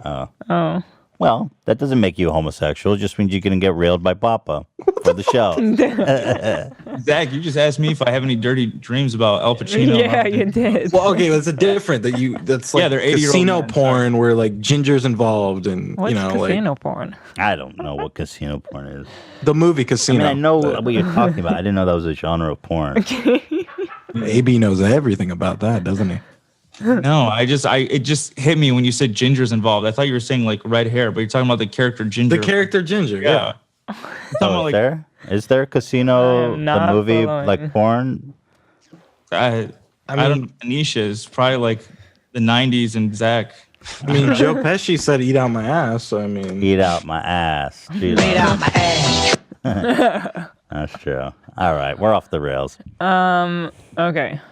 So this is coming out on Thursday, so that means we will see you tomorrow for After Dark, which Right. technically is our last episode of the year. Yes, sir. But that makes me feel sad. I know. And I actually don't. I'm not sure that I even want. Like, I feel sad. Do you want to not take a break? Well, I feel bad for these guys because they deserve a break. Maybe we could just reduce our frequency for But I think I probably do need a break. A break is healthy. Yeah. Well, let's talk about it on Friday. What do you guys think? You can let everyone else off. I'll be here. I don't know anyone here, so I'd like to take a break. Dan wants a break. I dread the holidays, so I'm down to do shows. I think Dan needs a break. Dan needs a break. Yeah. Dan definitely does. Ian? Yeah, I'll take a break. Okay. What are you gonna do? 2? You don't even exist. I'm gonna meditate. Well, hopefully we'll all have PS5s by then, but I doubt it. Maybe. Annoying. Maybe. I want to hold my breath. Because I'm wondering if we could do something, like do some live streams or something, just to have a fun time, having some laughs, I would absolutely love that. I think we should just take a 2-week break. Yeah, It's a 2-week break. I think we should just take a break. It's not like we're going away forever. I just dread the holidays so fucking much. Why? It's so depressing to me. You hate your family that much? No. It's not a family thing. It's just like, why depressing? It's just like most happiest time of the year. It's like, really? Real happy. So you're upset that you're not jubilant during the holidays, and that depresses you? Yeah, and it's like, you just sit around a Christmas tree and what the fuck is wrong? What happened to you? Are we Joker braining? Yeah, I here? don't know if this is Joker brain or if you got like molested under a Christmas tree. No, it's just, I mean, you can ask these guys. I'll go over I asked them, can I come over and cry in front of your Christmas tree? Okay, Joker brain. I mean, AB can attest to that. Yeah. I don't have a tree, or else you could come. Ian has a tree. Oh. All right. Ian, how do you decorate your tree? Very Macy's chic. Oh, keep it subtle. We keep it chill. Macy's chic Like, is like, that means to me like, Any boutique little cute stuff on the tree, or just like balls and a lot of balls. I love a lot of balls. Mm-hmm. Balls everywhere. We can't put a lot on the tree because our cat knocks it all off. Yeah, we have a tree in our living room, and we had these glass ornaments, and Theodore was grabbing them and smashing them on the floor. So we didn't remove them, we just moved them up. Mm-hmm. So the top half of the tree is very decorated, and the bottom half is very bare. it's Star David's, because Ethan was saying we should be boat. Well, I want him to know. More of a Hanukkah bush. Yeah, I want him to know. It's a Hanukkah tree. I want him to know. But I got him a tractor and airplanes too. Yeah, on he the loves tree. those. Pretty sick. All right, listen. This conversation Is over. dead air. So we'll see you on Friday. We're gonna have another great show planned for you, like they all are. This is the H3 podcast. It's the only show in the world like it. Number 18 in the world or something. I don't know. 22. Nah, it's a bit higher than that. No, it was 22. I'm telling you, it's moved up since then. Since that was like last week. Yeah, and we moved up. It wasn't last week. What's happened? Just today's episode moved us up. We're number 18 now. I just said it, and it's true. All right, we'll see you guys on Friday. So, hope you have a great time. Hey, Dan, that's not bad, huh? All right, guys. We'll see you then. Thanks. Ta-ta. Ta-ta. Ta-ta-ta-ta-ti.